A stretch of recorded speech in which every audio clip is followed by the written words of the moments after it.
So using the TourStriker swing trainer, just pulling it from my hip up around my chest, have it attached to the middle of my wedge right there. We can use it for visuals of how to hit low, medium, and high wedge shots around the green. So if I was gonna hit a low wedge shot, I'm gonna be a little closer to the golf ball. Ball's gonna be inside that right foot, maybe on the right toe. Grip's gonna be pointing at the left hip. So from the camera view, there's more angle between the band and the grip or the shaft at setup, which is gonna de-loft the wedge. There would be my low wedge setup. From down the line, I'm not gonna be far away from it. I'm gonna scoot into it so the handle's getting up, thumbs are going down, grip's getting closer to the band. And then from that point, it's gonna feel a little bit more up to down through the shot. And then as I hold the finish,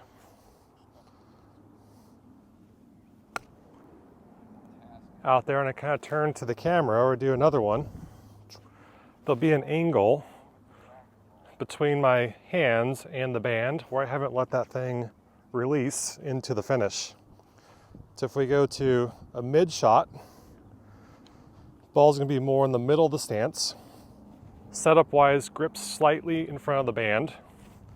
As I bow over, I'm still close to the golf ball. I haven't scooted way back into my wedge hitting distance, feet a little bit narrower, grip a little bit more upwards, maybe not as up as the low shot, but slightly upwards. Ball's middle, now we can make the same motion. Ball's gonna come off a little bit higher. If I hold my finish and kind of just turn to the camera, now the grip's less in front of the band.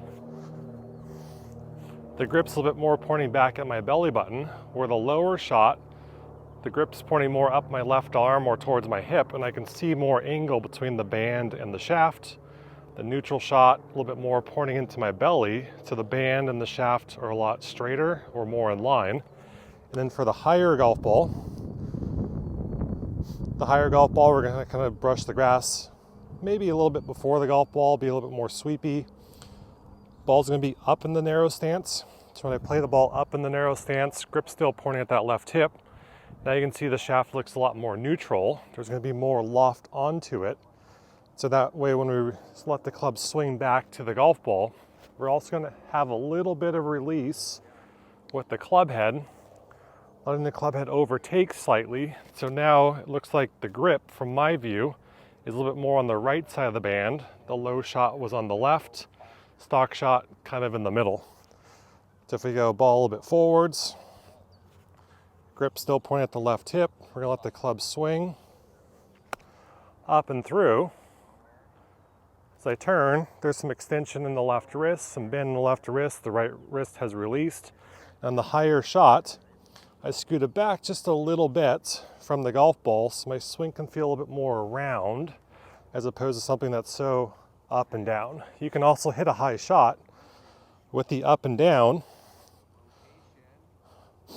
in the backswing, or you can hit a high shot a little scooted back and feeling a little bit more around the body, but there's still a little bit of release to have some loft adding at the bottom to get that ball up in the sky even higher. But we still want to set up on the high shot with comfortable long arms, so that way when the club releases, I'm just managing the wrists releasing to get the club adding some loft at the bottom. So low shot, ball's back, handles forwards. We're gonna make a backswing, maybe create a little triangle there, and we're gonna pivot or move that triangle to the finish to keep the loft, turn downwards and hit a lower shot. For the high ball, ball's gonna be more forwards, shaft's gonna be more neutral at setup. Might have to have a little bit bigger swing in the backswing because we're gonna deflect the ball more up in the sky. It's gonna go shorter. And then when it swings and releases, we're gonna let the club go ahead and overtake into the finish. And then the stock shot, ball's middle, grip slightly forwards. A little combination of a turn and a baby release in the wrist for more of a stock motion.